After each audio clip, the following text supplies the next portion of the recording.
Olá, estou aqui com o diretor de mercados da Associação Brasileira de Proteína Animal, ABPA, Luiz Rua, para falar um pouquinho sobre a avicultura brasileira e também sobre a influenza aviária, uma preocupação muito grande que tem atormentado o setor aí e gerado um pouco de dor de cabeça na área avícola. Muito prazer, Rua, obrigado pela visita, seja bem-vindo. Boa tarde, Juliano, um prazer falar contigo aqui, falar com todos os amigos do Presente Rural, um jornal que tem apoiado aí todo o agronegócio brasileiro. Estar aqui em Marechal Cândido Rondon também é um prazer para mim.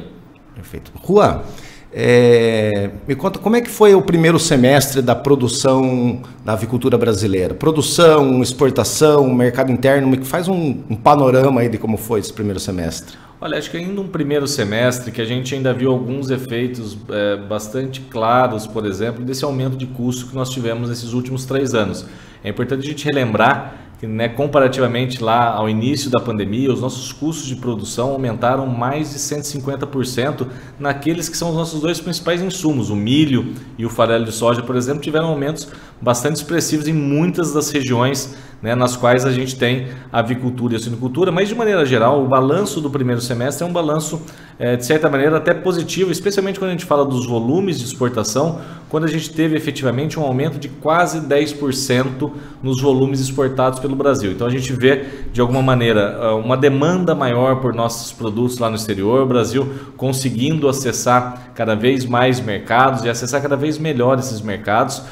Então, de maneira geral, quando a gente pensa nas exportações, um volume bastante significativo exportado pelo nosso país, e a produção também segue aí o teu caminho. Tivemos aí questões, naturalmente existem, é uma cadeia que consegue de uma maneira ou de outra, até pelas condições naturais do próprio animal, se ajustar ao longo dos períodos, então a gente consegue ter uma produção também que tem atendido, inclusive a disponibilidade interna. O brasileiro tem consumido, Juliano, mais de 45 quilos per capita por ano, e essa deve ser novamente a história nesse ano de 2023. Nós devemos ficar aí muito próximo dos 46 quilos também, mostrando que continua sendo a carne predileta, mais consumida pelos consumidores brasileiros.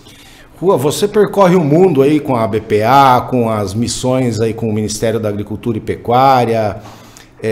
Como é que está a nossa avicultura em relação aos outros produtores mundiais? Como que a gente se coloca nesse mercado? Olha, o Brasil é o segundo maior produtor mundial de carne de aves, de carne de frango especificamente. No ano passado nós produzimos 14,5 milhões de toneladas. Os Estados Unidos são o país com a maior produção, eles produzem aí algo como 21 milhões de toneladas. A maior parte desse volume fica no mercado interno estadunidense. Por outro lado, depois a gente vê a China na 3ª colocação, produzindo muito próximo do Brasil, seguido pela União Europeia, e depois aí, esses seriam os 4 grandes produtores mundiais da nossa proteína avícola. O Brasil, quando nós falamos de exportação, aí nós somos líderes inconteste. Desde lá de 2005, o Brasil é líder nas exportações, e tem um dado muito interessante, Juliano, que é o seguinte: se nós pegarmos o volume exportado pelo Brasil total no ano de 2022, que foi 4,8 milhões de toneladas,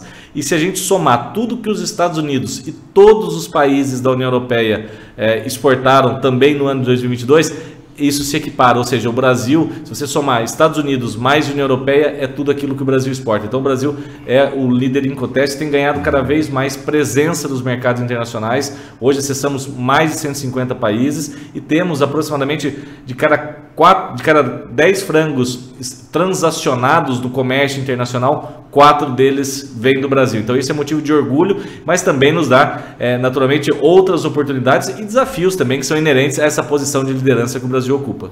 E como é que o Brasil chegou a esse patamar, Rua? Como é que chegou nessa liderança global aí de comércio de proteína de frango? Eu acho que primeiro com muito trabalho, viu, Juliano? Assim, a gente sabe que é uma turma que acorda cedo, e que vai atrás e que corre e que faz acontecer. O Brasil hoje, do ponto de vista técnico, não deve a ninguém no mundo. Tudo que a gente sabe do ponto de vista técnico, de sanidade da nossa produção, todos os controles, tudo que é feito dentro de um frigorífico, dentro de uma granja, a tecnologia empregada, e aqui também vale destacar o papel que teve por exemplo, empresas como a Embrapa, né, que tem aqui a sede de aves e suínos em Concórdia, aqui lá em Santa Catarina, mas que de fato trouxe muita tecnologia que, em conjunto com as tecnologias desenvolvidas pelo setor privado, pelas universidades, criaram um ecossistema que transformaram o Brasil num país referência em tecnologia. Eu, como você bem disse, eu ando o mundo e cada lugar que eu vou do mundo, eu vejo sempre lá o diretor técnico, ou o gerente técnico, ou o vice-presidente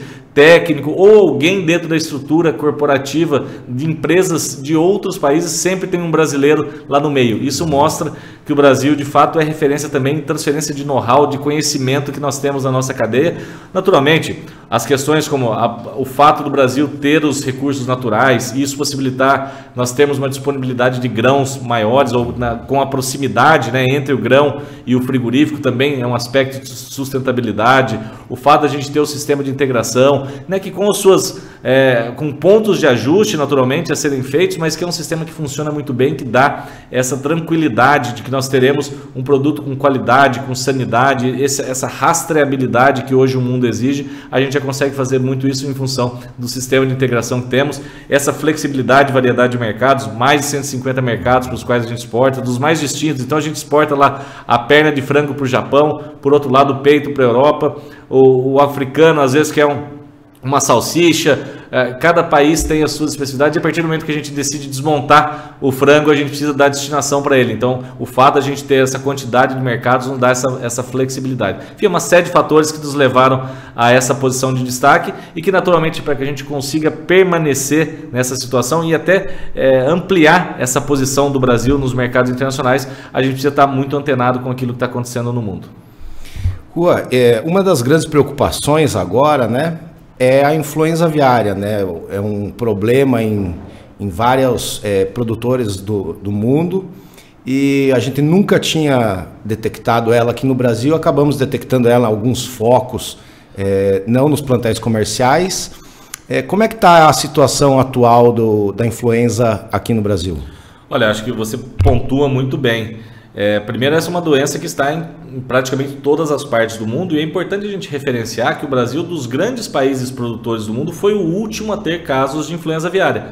Você também coloca muito bem o fato de que até hoje não houve qualquer caso em granjas comerciais. Isso faz, segundo a própria Organização Mundial de Saúde Animal, a ONSA, que o Brasil continue sendo reconhecido como um país livre de influenza aviária de alta patogenicidade, porque, como eu disse, não tivemos nenhum caso registrado em granjas comerciais. Tivemos 64 casos no total, 62 até a data de hoje, em aves silvestres, e 2 casos em aves de fundo de quintal, que a gente chama, que não são motivo, supostamente, para que haja qualquer tipo de barreira ao comércio, porque a própria ONSA recomenda que isso não deva trazer nenhum tipo de bloqueio ao comércio. Agora, naturalmente, é algo que a gente tem as preocupações, né, em relação à enfermidade. Temos pedido, e aproveito todas as oportunidades que tenho para falar, para reforçar junto aos produtores rurais, que agora é hora de a gente fazer tudo o que está ao nosso alcance, todos aqueles que têm granja, evitar a entrada de pessoas alheias ao processo produtivo nas granjas, intensificar a questão dos banhos. Todo cuidado é pouco nesse momento para que a gente continue livre dessa enfermidade nas granjas comerciais. Tem um dado bastante interessante que, depois que a influenza aviária entrou em muitos desses países concorrentes do Brasil no exterior, ou, né, esses outros grandes países produtores, passado alguns dias, questão de uma semana, 2 no máximo, isso também adentrou para dentro dos plantéis comerciais. Aqui, Juliano, nós estamos há 63 dias desde o primeiro foco em aves silvestres, que aconteceu lá no município de Serra, no Espírito Santo, e desde lá, a gente não teve nenhum caso, mostrando que o Brasil, sim, tem um controle bastante reforçado. Quero também aqui deixar a menção ao trabalho que vem sendo desenvolvido pelo Ministério da Agricultura, Departamento de Saúde Animal, todas as áreas do Ministério da Agricultura que estão envolvidas, a própria Secretaria de Defesa Agropecuária, a Secretaria de Comércio e Relações Internacionais, que está lá renegociando os certificados para que a gente possa evitar bloqueios ao comércio. também as defesas estaduais aqui no Paraná, ADAPAR, SIDASC em Santa Catarina, lá no Espírito Santo, enfim, todos os estados, a gente tem visto todo mundo imbuído do espírito de manter o nosso plantel comercial livre dessa enfermidade, e só essa união em conjunto com o setor privado é que fará com que a gente continue tendo esses bons resultados, e prova disso é que as nossas exportações nesse ano têm crescido da ordem de 10%, mostrando que os países confiam no sistema sanitário brasileiro. Agora, uma preocupação, Rua, é exatamente travar o mercado, né? Mesmo não tendo focos em plantéis comerciais, a gente já sentiu, o Japão já, por exemplo, freou, bloqueou a compra de aves, no caso do Espírito Santo e Santa Catarina, né? Como é que você vê como que a BPA avalia essa situação? Olha, primeiro a gente não concorda naturalmente com essa decisão, mas respeita uma decisão soberana de um país soberano como é o Japão, um país que nós temos relações comerciais há mais de 40 anos e que historicamente o segundo ou terceiro principal destino das nossas exportações. Exportamos em média aí 35, 38 mil toneladas por mês, então é um mercado super importante para o Brasil, assim como o Brasil também é muito importante para o Japão. O Japão, se você pegar de tudo que ele compra do exterior, 70% a 80%, depende do mês, 70% a 80% vem do Brasil de carne in natura. Então o Brasil também é muito importante para o Japão. Então é uma relação em que há essa importância mútua entre os países. Naturalmente é um entendimento mais restrito do Japão, porque se nós formos lá no código terrestre da Organização Mundial de Saúde Animal, nós vamos ver lá que não haveria por que você ter bloqueios quando acontece um foco em aves de subsistência, ou como a gente chama, aves de fundo de quintal. Agora, o Japão tem esse entendimento, nós estamos indo, inclusive, na próxima semana com o ministro Carlos Fávaro, que liderará uma missão para o Japão e para a Coreia do Sul, e no Japão, especificamente, esse seguramente será um dos principais pontos abordados por nós lá. Me fala um pouquinho mais dessa viagem, o que vocês pretendem fazer para reverter essa situação, por exemplo, de Santa Catarina, que é um grande exportador também, né? Sem dúvida, Santa Catarina, dos estados brasileiros hoje é o que exporta mais, junto com o Paraná, muito, muito próximos ali em volumes exportados para o Japão. O Brasil já prestou alguns esclarecimentos técnicos, eu acho que isso também é um outro ponto muito importante. O Brasil tem sido nossas autoridades têm sido muito diligentes, muito transparentes em relação aos casos, né, prestado todo tipo de informação que os países têm requerido, e isso naturalmente cria ainda mais confiança no nosso serviço sanitário. Então esse é um ponto muito positivo, se a gente puder encontrar pontos positivos nessa situação toda que a gente está vivenciando, mas acho que esse é um ponto bastante positivo. Então o Brasil já prestou alguns esclarecimentos e naturalmente o ministro levará de forma pessoal e com o carisma que tem, com a capacidade que tem, junto à sua equipe, os seus secretários, levará aos japoneses todos os argumentos técnicos. A gente busca ali efetivamente uma flexibilização, eventualmente que não se bloqueie o estado, eventualmente que se bloqueie uma área de 10 quilômetros, como apregoa a própria Organização Mundial de Saúde Animal, ou que se bloqueie o município, porque às vezes não faz muito sentido a forma como, pelo menos no nosso entendimento, a forma como o japonês está considerando, né, esses bloqueios. Então a gente, efetivamente, esse é um dos temas, mas a gente também, naturalmente, tem outros pontos muito importantes na pauta, tanto lá no Japão como na Coreia do Sul, que é a questão do reconhecimento dos estados. Estamos falando aqui no estado do Paraná, mas do estado do Paraná, estado do Rio Grande do Sul, também o estado do Acre, como estados livres de aftosa sem vacinação, para que a gente possa eventualmente acessar esses mercados que são mercados premium. O Japão hoje é o mercado mais premium que a gente tem quando a gente fala de carne suína. Então o reconhecimento do Paraná, do Rio Grande e do Acre fatalmente levará com que plantas desses estados sejam habilitadas e possam acessar, assim como Santa Catarina faz hoje no caso da carne suína, por já ter desde lá de 2007 o status livre de aftosa sem vacinação. A gente quer também que esses 3 estados sigam aí esse mesmo caminho e possam acessar o mercado do Japão, da Coreia, mas também exportar miúdos e cortes com osso para a China, abrir também o mercado do México para esses mercados. Foi recentemente aberto para Santa Catarina, agora queremos ampliar para esses estados também, do Canadá. Enfim, há uma série de pautas que a gente vem trabalhando em conjunto com o governo, mas lá no Japão especificamente esse tema ganhou ainda mais, esse tema que eu digo da regionalização da influenza aviária ganhou ainda mais corpo, naturalmente, depois que nós vimos esses bloqueios aos estados do Espírito Santo e de Santa Catarina.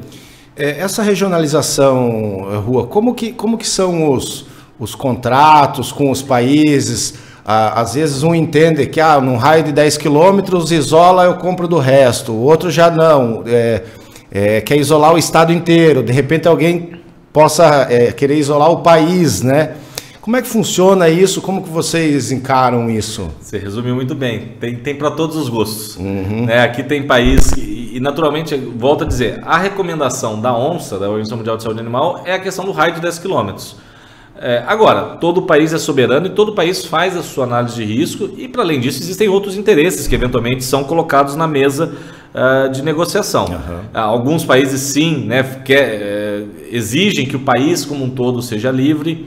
Outros que uma região, né, um estado, uma província, dependendo do país, um município, um raio de 10 quilômetros, existe para todos os gostos, se a gente puder dizer assim. O que a gente tem tentado, naturalmente, solicitado ao governo, e o governo tem sido muito diligente e trabalhado muito forte nisso, tanto é que já mudou mais de 70% dos certificados. Então hoje o Brasil, com mais de 70% dos países com que o Brasil faz comércio, a gente já teria uma situação pacificada do ponto de vista de não haver fechamento do país.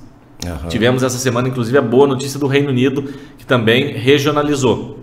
Então, pouco a pouco, a gente vai conseguindo essas regionalizações e espera, naturalmente, que se, né, no caso de ocorrer um caso em grandes comerciais, que os países vejam a seriedade com que o Brasil trata do tema, a biosseguridade que o Brasil tem, e assim a gente possa continuar exportando. É importante a gente dizer que assim, o Brasil, e a gente respeita a decisão de todos os países, mas o Brasil também tem um impacto muito grande nesses países, porque geralmente é um grande fornecedor, quando não o maior fornecedor desses países. Isso, naturalmente, os países também têm que avaliar, porque isso pode trazer problemas inflacionários no mundo que a gente tem vivenciado desde a pandemia do Covid, com picos inflacionários bastante altos. Então isso pode ser mais um fator, e o Brasil, na verdade, nesse caso, tem apoiado, inclusive, né, a manutenção dos preços ou a diminuição dos preços internacionais a partir dessas exportações que nós fazemos para mais de 150 países, como eu comentei. Rua, talvez essa situação, se tem um lado bom, eu acho que é uma oportunidade da avicultura brasileira ampliar ainda mais a sua biosseguridade, né? A gente sabe que o Brasil é referência em biosseguridade, tanto que a gente é livre de algumas doenças de grande importância para a avicultura. E a gente tem percebido a questão da vigilância muito importante, e a questão da biosseguridade realmente eu acho que é uma chance para a gente melhorar ainda mais o que a gente tem, né? Sempre é espaço, viu, Juliano? Sempre é espaço. E aquilo que eu digo, não é porque nós temos uma posição cimeira hoje, não é porque nós estamos lá em cima nos rankings internacionais de exportação, de produção, que a gente tem que, de alguma forma, relaxar. Sim. Pelo contrário, eu acho que, como você bem diz, essa é uma oportunidade para a gente rever, eventualmente, situações que não estavam no ótimo que a gente possa fazer, né? E a gente tem que sempre ser muito humilde, de que tem experiências lá fora também que são muito relevantes e que a gente pode aprender a partir delas. Eu acho que até o próprio fato, Juliano, de nós termos tido a influenza aviária depois de todos os outros grandes produtores mundiais, nos fez também ganhar tempo e também aprendizado com os erros e os acertos que esses outros países fizeram também em relação ao combate, primeiro a enfermidade, depois a questão do comércio internacional. Tudo isso tem possibilitado ao Brasil de maneira muito humilde, trabalhando sempre com muito pé no chão, como acho que é característica da nossa avicultura, da nossa suinocultura, a gente que acorda cedo, como eu falei, e vai para a lida, como se diz lá na minha terra. Mas acho que é um momento da gente também avaliar, né? E naturalmente a gente vai vendo aí pontos que precisam ser melhorados e temos toda a intenção, toda a vontade de melhorar cada vez mais, porque quem está lá em cima, quem está em cima, né, para continuar na primeira colocação, precisa sempre estar muito antenado. E acho que isso a gente está bastante antenado. Essa parceria entre setor público e setor privado é algo fundamental para a gente seguir nessa linha. Para finalizar, Rua, até o fim do ano, qual é a expectativa da produção da avicultura brasileira? Muda de um cenário para outro caso haja um caso de gripe aviária ou não muda muito? Como o senhor avalia essa situação? Em relação à produção, que terminou o ano passado em 14,5 milhões, a gente entende que esse ano ela deve ficar entre 14,6 15 milhões de toneladas, ou seja, um leve incremento. Isso vai depender muito, né? É uma cadeia mais curta um pouco, então vai depender muito do que acontece, o que vai acontecer nesses próximos meses. Do ponto de vista das exportações, as nossas expectativas ainda seguem, como você bem disse, né? Não temos nenhum caso em grandes comerciais. Então, nesse cenário, a gente espera pela primeira vez ultrapassar 5 milhões de toneladas exportadas. Lembrando que no ano passado nós exportamos 4,8 milhões, então devemos ficar entre 5 milhões e 200 mil toneladas. Agora, se há um caso de influenza aviária em grande comercial, naturalmente a gente deve ter por um curto período de tempo, essa é a nossa expectativa, alguns bloqueios, até que sejam repassadas as informações, até que sejam sanadas todas as dúvidas dos países. A gente deve ter aí alguns dias, algumas poucas semanas de turbulência. Isso pode afetar um pouquinho, algum mês ou outra, algum mês ali específico o volume, mas a gente entende que também deverá ficar, se não nos 5 milhões, muito próximo dos 5 milhões também. Então, essas são as nossas expectativas. O consumo brasileiro consumindo cada vez mais carne de frango. Esse ano, como eu comentei, devemos chegar próximo dos 46 quilos. Lembrando que antes da pandemia, o brasileiro consumia 42,5 quilos. Então, a gente aumentou nesse período 3,5 quilos de disponibilidade de carne de frango para o consumidor brasileiro. Também aumentamos as exportações, gerando renda e receita, especialmente nas cidades do nosso interior. Eu sei que aqui tem uma planta de frango, também tem suinocultura muito próxima aqui também. Isso tudo depois é de alguma forma irrigado para as economias regionais. A avicultura e a suinocultura, de maneira geral, elas conseguem ter esse papel, né? Vocês conhecem muito bem, que estão trabalhando todos os dias com o agronegócio, sabem muito bem que a avicultura e a suinocultura conseguem agregar valor ao milho e ao farelo de soja, por exemplo, e agregando também emprego, especialmente onde a gente mais precisa, que é no interior do nosso país. Eu que venho lá do interior, sei, né, das dificuldades que os interiores têm em relação a emprego, a renda, gerar receita, e nos lugares que a gente vê a avicultura e a suinocultura, por exemplo, Juliano, a renda per capita em média é 3 vezes maior que uma cidade com o mesmo perfil e que não tem um frigorífico ali, ou granjas, ou qualquer coisa do gênero. Então, é uma atividade também que tem um impacto social muito grande, e econômico e social muito grande aqui no nosso país, especialmente nos nossos interiores. Por toda essa relevância, esperamos que não ocorra nenhum mal aí, que a influenza não apareça nos nossos plantéis, né, Rua?